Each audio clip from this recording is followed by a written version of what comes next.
Hello friends, welcome to Telugu share knowledge government exam preparation. ఈ రోజు competitive exams లో అత్యంత ఇంపార్టెంట్ టాపిక్ అయిన ఫేమస్ ఉమెన్స్ 2026 2026లో జరగబోయే కాంపిటేటివ్ ఎగ్జామ్స్ లో ఇంటర్నేషనల్ మరియు నేషనల్ ఫేమస్ ఉమెన్స్ నుంచి ఖచ్చితంగా 1 లేదా 2 మార్కులు వచ్చే అవకాశం ఉంది. ఫస్ట్ క్వశ్చన్, మిస్ సాకే ఇండియా 2026 కిరీటాన్ని గెలుచుకుంది ఎవరు? హూ విన్ ద మిస్ సాకే ఇండియా 2026 టైటిల్?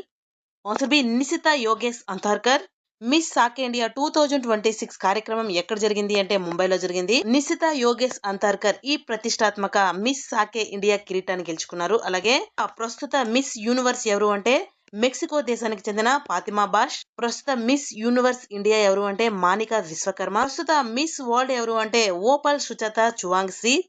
ఈమె థాయిలాండ్ దేశానికి చెందినవారు. అలాగే ప్రస్తుత మిస్ ఇండియా ఎవరు అంటే సాధ్వి సతీష్ శైల్. నెక్స్ట్, ఐక్యరాజ్య సమితి ఎకనామిక్ అండ్ సోషల్ కౌన్సిల్స్ కింద కమిటీ ఫర్ ప్రోగ్రామ్ కోఆర్డినేషన్ అధ్యక్షురాలుగా సిపిసి అధ్యక్షురాలుగా ఎవరు నియమితులయ్యారు? Answer B Preeti Sharan. భారత్ అనేది బలమైన ఎన్నికల ప్రదర్శనలో ఈ క్రింది కమిటీల్లో స్థానాలనేది గెలుచుకుంది. ఏంటి ఆ కమిటీలు అంటే committee on economic and social and cultural rights, అలాగే commission on science and technology for development, అలాగే committee on non governmental organisations, అలాగే committee for programme and coordination. Preeti Sharan ఈమె వ్యక్తిగత నిపుణురాలుగా సిఈఎస్సిఆర్ కి తిరిగి ఎన్నికయ్యారు. ఇది భారతదేశ దౌత్య బలాన్ని చాటుతుంది. నెక్స్ట్, మిచాలి నేషనల్ అవార్డు గెలుచుకున్న అనితా చౌదరి ఏ వన్యప్రాణి సంరక్షణ కేంద్రం వైల్డ్ లైఫ్ శాంక్చురీలో విధులను నిర్వహిస్తున్నారు? ఆన్సర్ సి షేర్గఢ్ వన్యప్రాణి సంరక్షణ కేంద్రం. మిచాలి నేషనల్ అవార్డు ఎవరి జ్ఞాపకార్థం లేదా దేని పేరు మీద ఇవ్వబడుతుంది అంటే రణతంబోర్ కు చెందిన ఒక పులి పేరు మీదుగా.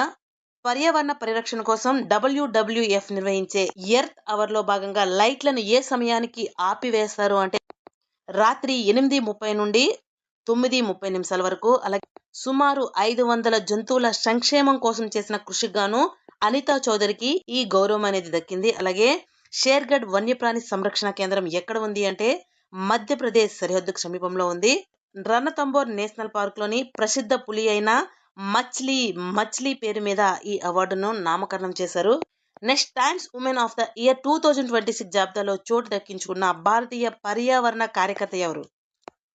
Answer C Licypriya Kangujam. Time magazine ప్రకటించిన ఉమెన్ ఆఫ్ ద ఇయర్ 2026 గాను ఈ అవార్డు అనేది లభించింది. ఎవరికి లభించింది అంటే లిసిప్రియా కొంగుజం. ఈమె మణిపూర్ రాష్ట్రానికి చెందిన యువ పర్యావరణ కార్యకర్త. అలాగే వాతావరణ మార్పులపై ఆమె చేసిన పోరాటానికి, పర్యావరణ సంరక్షణ కోసం ఆమె చేస్తున్న కృషికి గాను ఈ గౌరవం అనేది లభించింది. నెక్స్ట్, మార్చి 2026లో జాతీయ వెనుకబడిన తరగతుల కమిషన్ ఎన్సిబిసి అధ్యక్షురాలుగా ఎవరు నియమితులయ్యారు? ఆన్సర్ బి సాధ్వి నిరంజన్ జ్యోతి. నెక్స్ట్, 92 ఏళ్ల వయసులో ఏప్రిల్ 12, 2026న ముంబైలో కన్నుమూసిన పురాణ భారతీయ నేపథ్య గాయని ఎవరు? Answer B Asha Bhosle. ఆశా భోస్లే గారు ముంబైలోని బ్రీడ్ కాంబీ ఆసుపత్రిలో చికిత్స పొందుతూ మరణించారు. ఈమెకు లభించిన ప్రధాన ప్రసిద్ధ అవార్డులు 2000వ సంవత్సరంలో దాదా సాహెబ్ పాల్కే అవార్డు, అలాగే 2008వ సంవత్సరంలో పద్మ విభూషణ్, 2018వ సంవత్సరంలో బంగా విభూషణ్, అలాగే 2021వ సంవత్సరంలో మహారాష్ట్ర భూషణ్, 2001లో Filmfare lifetime achievement award అనేది ఈమెకు లభించిన ప్రధాన అవార్డులు. నెక్స్ట్, సైప్రస్ లో జరిగిన ఉమెన్స్ కాండిడేట్స్ టోర్నమెంట్ 2026 లో విజేత ఎవరు? Answer C R Vaishali. Cyprus లో జరిగిన ఉమెన్స్ కాండిడేట్స్ టోర్నమెంట్ 2026 ను ఆర్ వైశాలి కైవసం చేసుకున్నారు. కోనేరి హంపి తర్వాత వరల్డ్ ఛాంపియన్షిప్ అర్హత సాధించిన రెండవ భారతీయ మహిళగా వైశాలి రికార్డు సృష్టించారు. Next question, Harvard south Asian person of the year award 2026. Harvard south Asian person of the year 2026 తో ఎవరిని గౌరవించారు? Answer C Sayani Gupta. ప్రతిభావంతమైన కథాంశాలు, సాంప్రదాయ కథనాలను సవాల్ చేయడం మరియు సమగ్ర ప్రాతినిధ్యాన్ని ప్రోత్సహించినందుకు ఆమెకు ఈ అవార్డుతో గౌరవించారు. నెక్స్ట్ క్వశ్చన్, బివిఆర్ సుబ్రహ్మణ్యం పదవీ కాలం ముగిసిన తర్వాత నీతి ఆయోగ్ సీఈఓగా అదనపు బాధ్యతలు స్వీకరించిన వారు ఎవరు? ఆన్సర్ బి నిధి చిబ్బర్. ఈమె ఛత్తీస్గఢ్ క్యాడర్కు చెందిన 1994 బ్యాచ్ ఐఏఎస్ అధికారి. బివిఆర్ సుబ్రహ్మణ్యం తర్వాత ఈమె నీతి ఆయోగ్ సీఈఓగా అదనపు బాధ్యతలు చేపట్టారు. నీతి ఆయోగ్ అనేది 2015 జనవరి 1న స్థాపించబడింది. గతంలో ఉన్న ప్రణాళిక సంఘం స్థానంలో నీతి ఆయోగ్ అనేది తీసుకురాబడింది. Next, airports authority of India AAI member గా ఎవరు బాధ్యతలు స్వీకరించారు? Answer C Nivedita Dubey. AAI బోర్డులో ఈ పదవి మెంబర్ రీసోర్సెస్ చేపట్టిన మొదటి మహిళ ఎవరు అంటే Nivedita Dubey. Next UK House of Commons లో మహిళా సాధికారత అవార్డు అందుకున్న భారతీయ నటి ఎవరు? Answer C Rituparna Sen Gupta. అంతర్జాతీయ మహిళా దినోత్సవం సందర్భంగా గ్లోబల్ ఉమెన్ సిఐసి ద్వారా ఈ అవార్డును అందించారు. ఈ అవార్డును ప్రదానం చేసిన వారు ఎవరు అంటే సీమా మల్హోత్రా మరియు వీరేంద్ర శర్మ ఈ పురస్కారాన్ని అందజేశారు. కళ మరియు సంస్కృతి రంగానికి ఆమె చేసిన జీవితకాల కృషికి గాను ఈ అవార్డు లభించింది. నెక్స్ట్ పాయల్ నాగ్ ఇటీవల ఏ ఈవెంట్ లో గోల్డ్ మెడల్ గెలుచుకున్నారు? Answer C world para archery series.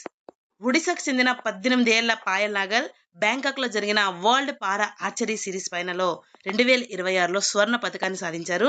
మొదటి క్వార్టర్ఫుల్ యాంప్యూరీ అంటే 4 అవయవాలు కోల్పోయిన వ్యక్తిగా ఆమె చరిత్ర సృష్టించారు. ఫైనల్లో ఆమె శీతల్ దేవిని 139-136 స్కోర్తో ఓడించారు. నెక్స్ట్ 15 ఏళ్ల వయసులో మహిళల T20 ఇంటర్నేషనల్ క్రికెట్ లో అత్యంత పిన్న వయస్కురాలైన సెంచూరియన్ గా ఎవరు నిలిచారు? Answer B Fanny Utagushi Maninde. Fanny Utagushi Maninde ఘనాపై జరిగిన మ్యాచ్ లో కేవలం 65 బంతుల్లో 111 పరుగులు సాధించారు. ఈమె ఈ ఘనతను నైజీరియా ఇన్విటేషన్ టోర్నమెంట్ లో సాధించారు. అంతకుముందు అత్యంత పిన్న వయస్కురాలైన సెంచూరియన్ గా ఉన్న ప్రోస్కెవియా అలకో రికార్డును ఆమె అధిగమించారు. మహిళల T20 ఇంటర్నేషనల్ అరంగేట్రంలో కరణ్ రోల్టర్ పేరిట ఉన్న అత్యధిక స్కోర్ ఎంత అంటే 96 రికార్డును కూడా ఆమె బద్దలు కొట్టారు. నెక్స్ట్ ఆంధ్రప్రదేశ్ హైకోర్టుకు మొదటి మహిళా ప్రధాన న్యాయమూర్తిగా చీఫ్ జస్టిస్ గా ఎవరు నియమితులయ్యారు? Answer B justice Lisa Gill. ఆమె పంజాబ్ మరియు హర్యానా హైకోర్టు నుంచి బదిలీ అయ్యారు. జస్టిస్ ధీరజ్ సింగ్ ఠాకూర్ రిటైర్మెంట్ తర్వాత ఆమె బాధ్యతలను చేపట్టారు. నెక్స్ట్ వన్డే క్రికెట్ నుంచి రిటైర్ అయ్యే ముందు తన చివరి మ్యాచ్ లో 158 పరుగులు చేసిన క్రీడాకారిణి ఎవరు? Answer C Alyssa Healy. Alyssa Healy ఏ దేశస్తురాలు అంటే ఆస్ట్రేలియా దేశస్తురాలు. అలాగే ఆమె చివరి మ్యాచ్ హోబార్ట్ లో జరిగిన వన్డే తర్వాత రిటైర్మెంట్ ప్రకటించారు. నెక్స్ట్ శ్రీనగర్ సెంట్రల్ జైలుకు మొదటి మహిళా హెడ్ గా ఎవరు నియమితులయ్యారు? Answer B Saba Shal. Next Japan 2026 సాధారణ ఎన్నికల్లో భారీ విజయం సాధించి ఆ దేశపు మొట్టమొదటి మహిళా ప్రధాన మంత్రిగా ఫస్ట్ ఫీమేల్ PM బాధ్యతలు చేపట్టనున్న వారు ఎవరు? Answer C Sanae Takaichi. Sanae Takaichi Japan రాజకీయ చరిత్రలో ఒక కొత్త అధ్యయనాన్ని సృష్టించారు. జపాన్ దేశానికి ప్రధానమంత్రిగా ఎన్నికైన తొలి మహిళగా ఆమె రికార్డు నెలకొల్పారు. నెక్స్ట్ భారతదేశంలో ఒక ఫంక్షనల్ న్యూక్లియర్ పవర్ ప్లాంట్ కు చీఫ్ సూపరింటెండెంట్ గా నియమితులైన మొదటి మహిళ ఎవరు? Answer B RM Nachammai. ఈమె మార్చి 15, 2026న కర్ణాటకలోని కైగా జనరేటింగ్ స్టేషన్ లో యూనిట్లు 3 and 4 బాధ్యతలు స్వీకరించారు. ఈ plant nuclear power corporation of India limited ఆధ్వర్యంలో పనిచేస్తుంది. నెక్స్ట్ ఆస్ట్రేలియాలో మొట్టమొదటి మహిళా ఆర్మీ చీఫ్ గా ఎవరు నియమితులయ్యారు? Answer B Susan Coyle. Susan Coyle April 2026లో ఆస్ట్రేలియాలో మొట్టమొదటి మహిళా ఆర్మీ చీఫ్ గా నియమితులయ్యారు. ఆమె పదవీకాలం జూలై నుండి ప్రారంభమవుతుంది. అలాగే ఆమె ప్రస్తుతం చీఫ్ ఆఫ్ జాయింట్ క్యాపబిలిటీస్ గా పనిచేస్తున్నారు మరియు 1987 నుండి దాదాపు 40 సంవత్సరాలుగా సైన్యంలో సేవలందిస్తున్నారు. T20 ఇంటర్నేషనల్ అంటే పురుషులు లేదా మహిళల క్రికెట్ లో 9 వికెట్లు తీసిన మొదటి బౌలర్ గా ఎవరు నిలిచారు? ఆన్సర్ బి లారా కార్డిసో. బ్రెజిల్ దేశానికి చెందిన లారా కార్డిసో T20 ఇంటర్నేషనల్ క్రికెట్ చరిత్రలో ఒకే మ్యాచ్ లో 9 వికెట్లు తీసిన తొలి బౌలర్ గా రికార్డు సృష్టించారు. ఈ గంటను గ్యారోరోన్ లో జరిగిన కలహారి ఉమెన్స్ టోర్నమెంట్ లో లెసోతో జట్టుపై సాధించారు. మునుపటి రికార్డు ఎవరి పేరు మీద ఉంది అంటే భూటాన్ కు చెందిన సోనం యెషే. నెక్స్ట్ భారతదేశంలో జాతీయ మహిళా దినోత్సవం ఏ తేదీని జరుపుకుంటారు?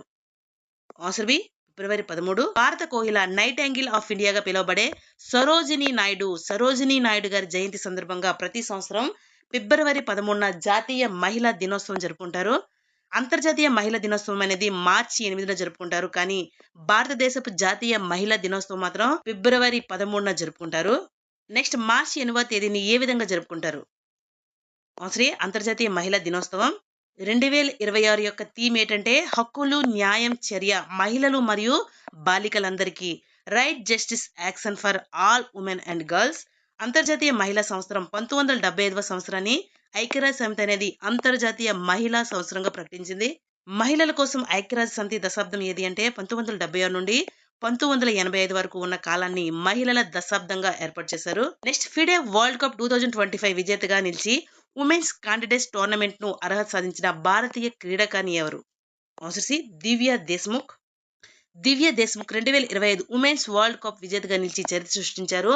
ఈ విజయంతో ఆమె నేరుగా ఉమెన్స్ క్యాండిడేట్స్ టోర్నమెంట్ కు అర్హత సాధించారు. ఈమె ప్రపంచ ర్యాంకులో ఏ స్థానంలో ఉన్నారు అంటే 12. నెక్స్ట్ ఇటీవల మహారాష్ట్ర మొదటి మహిళా ఉప ముఖ్యమంత్రిగా ఎవరు బాధ్యతలు చేపట్టారు? Answer B Sunetra Pawar. జనవరి 28న జరిగిన విమాన ప్రమాదంలో మరణించిన తన భర్త అజిత్ పవార్ వారసులుగా ఆమె ఈ బాధ్యతలు చేపట్టారు. నెక్స్ట్ ఇటీవల సైకిల్ తొక్కుతూ కేవలం 14 రోజుల్లో ఎవరెస్ట్ బేస్ క్యాంప్ ను చేరుకున్న దివ్య సింగ్ ఏ రాష్ట్రానికి చెందినవారు? ఆన్సర్ బి ఉత్తరప్రదేశ్ కి చెందిన దివ్య సింగ్ నేపాల్ రాజధాని కాఠ్మండు నుంచి తన సైకిల్ యాత్రను ప్రారంభించారు. నెక్స్ట్ హిందీ జ్ఞాపకం జీతే జీ అలహాబాద్ కోసం 2025 కేంద్ర సాహిత్య అకాడమీ అవార్డును గెలుచుకున్న రచయిత ఎవరు? Answer B Mamta Kalia. Next 19 ఏళ్ల వయసులో world archery para archery of the year గౌరవాన్ని ఎవరు అందుకున్నారు? ఆన్సర్ బి జమ్మూ మరియు కాశ్మీర్. నెక్స్ట్ ఫిబ్రవరి 2026లో Indian foreign service IFS officer Rachita Bhandari కింది ఏ దేశానికి తదుపరి భారత హై కమిషనర్ గా నియమితులయ్యారు? Answer D Malta. Rachita Bhandari Malta దేశానికి భారత తదుపరి హై కమిషనర్ గా ఇతర దేశాల్లో భారత హై కమిషన్లను ప్రారంభించారు. అలాగే యునైటెడ్ కింగ్డమ్ దేశానికి పెరియాసామి కుమారన్, అలాగే కెనడా దేశానికి దినేష్ కే పట్నాయక్, ఆస్ట్రేలియా దేశానికి నగేత్ సింగ్, బంగ్లాదేశ్ దేశానికి దినేష్ త్రివేది, శ్రీలంక దేశానికి సంతోష్ జా, అలాగే దక్షిణాఫ్రికా దేశానికి ప్రభాత్ కుమార్, అలాగే సింగపూర్ దేశానికి సిల్ఫాక్ అంబులే భారత హై కమిషనర్లుగా బాధ్యతలు చేపట్టనున్నారు. నెక్స్ట్ 2009లో సానియా మిర్జా తర్వాత ఒక ప్రధాన ఐటీఎఫ్ ఉమెన్స్ సింగిల్ ఫైనల్ చేరుకున్న మొదటి భారతీయ మహిళ ఎవరు? Answer C Vaishnavi Atkar. ఈమె దాదాపు 17 ఏళ్ల తర్వాత సానియా మిర్జా తర్వాత ఈ ఘనత సాధించిన భారతీయురాలుగా ఆమె నిలిచారు. నెక్స్ట్ ఫిబ్రవరి 2026 నెల మహిళల ప్లేయర్ ఆఫ్ ద మంత్ అవార్డును ఎవరు గెలుచుకున్నారు అంటే ఆన్సర్ సి అరుంధతి రెడ్డి. భారత మహిళా క్రికెట్ జట్టుకు చెందిన సీమర్ అరుంధతి రెడ్డి ఈ అవార్డును గెలుచుకున్నారు. అరుంధతి రెడ్డి ఏ రాష్ట్రానికి చెందినవారు అంటే తెలంగాణ రాష్ట్రానికి. 2026 జనవరి నెలకు ఐసీసీ మహిళల ప్లేయర్ ఆఫ్ ది మంత్ గా శోభనా మోస్తరి ఎన్నికయ్యారు. శోభనా మోస్తరి ఏ దేశం చెందినవారు అంటే బంగ్లాదేశ్. సాహిబ్ జాదీ ఫర్హాన్ 2026 ఫిబ్రవరి నెలకు ఐసీసీ పురుషుల ప్లేయర్ ఆఫ్ ది మంత్ అవార్డును గెలుచుకున్నారు. ఈయన పాకిస్తాన్ దేశానికి చెందినవారు. అలాగే 2026 జనవరి పురుషుల విభాగంలో న్యూజిలాండ్కి చెందిన డారిన్ మిచెల్ ఈ అవార్డును కైవసం చేసుకున్నారు. అంతర్జాతీయ క్రికెట్ కౌన్సిల్ ప్రధాన కార్యాలయం ఎక్కడ ఉంది అంటే దుబాయ్లో ఉంది. నెక్స్ట్ ఆసియన్ రెజ్లింగ్ ఛాంపియన్షిప్ 2026లో మహిళల 53 కిలోల విభాగంలో వెండి పథకం సాధించిన భారతీయ క్రీడాకారిణి ఎవరు? ఆన్సర్ బి మీనాక్షి గోయత్ 53 కేజీల విభాగంలో రజత పథకం అనేది సాధించారు. మోనికా 65 కేజీల విభాగంలో అన్సిత్లీని ఓడించి కాంస్య పథకం అనేది గెలిచారు. అలాగే హర్షిత 72 కేజీల విభాగంలో కాంస్య పథకం అనేది సాధించారు.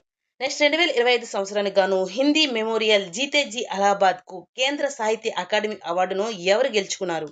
Answer B Mamta Kalia. సాహిత్య అకాడమీ అవార్డును హిందీ మరియు ఇంగ్లీష్ తో సహా మొత్తం 24 భాషల్లో అందజేస్తారు. హిందీ విభాగంలో మొట్టమొదటి అవార్డు గ్రహీత ఎవరు అంటే మక్కన్ లాల్ చతుర్వేది. ఇతనుకు 1955వ సంవత్సరంలో ఈ అవార్డును గెలుచుకున్నారు. అలాగే ఇంగ్లీష్ విభాగంలో మొట్టమొదటి విజేత ఎవరు అంటే ఆర్కే నారాయణ్. ఏ సంవత్సరంలో అంటే 1960వ సంవత్సరంలో అవార్డును గెలుచుకున్నారు. అలాగే ఈ అవార్డులో భాగంగా ఒక ప్రశంసా పత్రం మరియు 1,00,000 నగదు బహుమతి లభిస్తుంది. నెక్స్ట్ స్పెయిన్లోని గ్రెండాలో జరిగిన ఐఎస్ఎస్ఎఫ్ వరల్డ్ కప్ లో 10 మీటర్ల air pistol mixed team event లో బంగారు పథకం సాధించిన జంట ఎవరు? ఆన్సర్ బి పాలక్ గులియా మరియు ముఖేష్ నెలావల్లి జంట కొత్త జూనియర్ వరల్డ్ రికార్డు సృష్టిస్తూ బంగారు పథకాన్ని సాధించారు. ఈ వేదిక ఎక్కడ జరిగింది అంటే స్పెయిన్ దేశంలో గ్రెనడాలో జరిగింది. నెక్స్ట్ కేరళ సివిల్ జడ్జ్ పరీక్షలో అగ్రస్థానంలో నిలిచి ఆ రాష్ట్రపు మొట్టమొదటి దృష్టిలోపం ఉన్న మహిళా జడ్జిగా రికార్డు సృష్టించింది ఎవరు? ఆన్సర్ సి ధన్యనాథన్ కేరళ జుడిషియల్లో ఒక చారిత్రాత్మక ఘనత సాధించారు. సివిల్ జడ్జి పరీక్షలో అత్యుత్తమ ప్రతిభ కనబర్చి రాష్ట్రంలోనే మొదటి దివ్యాంగ మహిళ జడ్జిగా ఆమె నిలవనున్నారు. అలాగే భారతదేశపు మొట్టమొదటి హైకోర్టు జడ్జి ఎవరు అంటే అన్నా చాందీ మరియు సుప్రీంకోర్టు మొట్టమొదటి మహిళా జడ్జి ఎవరు అంటే ఫాతిమా బీవి. ఇద్దరు కేరళ రాష్ట్రానికి చెందిన వారే కావడం విశేషం. నెక్స్ట్ 2026 మహిళల ప్రీమియం లీగ్ WPL లో టైటిల్ ను ఏ జట్టు గెలుచుకుంది? Answer C Royal Challengers Bengaluru. విజేత ఎవరు అంటే రాయల్ ఛాలెంజ్ బెంగళూరు. అలాగే ఇది ఎన్నవ టైటిల్ అంటే బెంగళూరుకి ఇది 2వ టైటిల్. అలాగే రన్నర్ అప్ గా ఢిల్లీ క్యాపిటల్స్ నిలిచింది. Player of the series Sophie Devine Gujarat Giants. అలాగే అత్యధిక పరుగులు చేసింది స్మృతి మందాన 377 పరుగులు. అలాగే అత్యధిక వికెట్లు తీసింది సోఫీ డివైట్. ఈమె గుజరాత్ జైంట్స్ టీం చెందినవారు. నెక్స్ట్ గ్రాండ్ స్విస్ 2025 ద్వారా ఉమెన్స్ క్యాండిడేట్స్ టోర్నమెంట్ ను అర్హత సాధించిన భారతీయ క్రీడాకారిణి ఎవరు? Answer B Vaishali Ramesh Babu. Women's candidates tournament మొత్తం 8 మంది క్రీడాకారులకు అర్హత సాధించారు. దివ్య దేశ్ముఖ్ ఉమెన్స్ వరల్డ్ కప్ 2025 విజేతగా నిలిచి అర్హత సాధించారు. అలాగే వైశాలి రమేష్ బాబు గ్రాండ్ స్విస్ 2025 విజేతగా నిలిచి అర్హత సాధించారు. నెక్స్ట్ భారతీయ పర్వతారోహకురాలు కబాబ్ యానో ఇటీవల ఏ శిఖరాన్ని అధిరోహించి ఒక ప్రధాన ఘనత సాధించారు? Answer C Mount Aconcagua. విద్య, ఆరోగ్య మరియు సామాజిక అభివృద్ధి రంగాల్లో చేసిన విశేష కృషికి గాను కిస్ హ్యుమానిటేరియన్ అవార్డ్ 2025 ఎవరు దక్కింది? Answer B Nita Ambani. Next ముంబైలో 60 ఏళ్ల వయసులో కన్నుమూసిన ప్రముఖ నటి ప్రవీణ్ దేశపాండే ఏ వ్యాధితో పోరాడుతూ మరణించారు? ఆన్సర్ బి మల్టిపుల్ మైలోమా రక్త క్యాన్సర్. నెక్స్ట్ 2026 సంవత్సరం గాను ఎంపవర్మెంట్ ట్రైల్ బ్లేజర్ మహిళా సాధికారక మార్గదర్శి అవార్డుతో ఎవరిని సత్కరించారు? ఆన్సర్ బి కల్పన సోరెన్. జార్ఖండ్ కు చెందిన కల్పన సోరెన్ ఈ అవార్డును అందుకున్నారు. అలాగే ఈ వేదిక ఎక్కడ జరిగింది అంటే న్యూఢిల్లీలో జరిగింది. నెక్స్ట్ 2025 సంవత్సరం గాను Upendranath Brahma soldier of humanity పురస్కారంతో ఎవరిని సత్కరించారు? Answer B Rajmata Gyalyum Ashi Dorji Wangmo Wangchuck. Next రాష్ట్రపతి ద్రౌపది ముర్ము గారు రాష్ట్రపతి భవన్ కేంద్ర ప్రాంగణంలో ఎవరి విగ్రహం స్థానంలో సి రాజగోపాలాచారి విగ్రహాన్ని ఆవిష్కరించారు? Answer B Edwin Lutyens. Next 2025 సంవత్సరం గాను BBC Indian sports women of the year అవార్డును ఎవరు గెలుచుకున్నారు? Answer C Smriti Mandhana. Next అంతర్జాతీయ ఒలింపిక్ కమిటీ ఐఓసీకి ఎన్నికైన ఇరాన్ దేశపు మొట్టమొదటి మహిళా సభ్యురాలు ఎవరు? Answer C Soraya Hakkai. అంతర్జాతీయ ఒలింపిక్ కమిటీని పీరే డి కూబర్టిన్ జూన్ 23, 1984న పారిస్ లో next Brihan Mumbai municipal corporation బిఎంసికు చెందిన మొదటి మహిళా మున్సిపల్ కమిషనర్ గా ఎవరు నియమితులయ్యారు? Answer C Ashwini బిడే. Justice Revathi Mehta దేరే Meghalaya high court ప్రధాన న్యాయమూర్తిగా ప్రమాణ స్వీకారం చేశారు. ఈ పదవిని చేపట్టిన తొలి మహిళా న్యాయమూర్తిగా ఆమె గుర్తింపు పొందారు.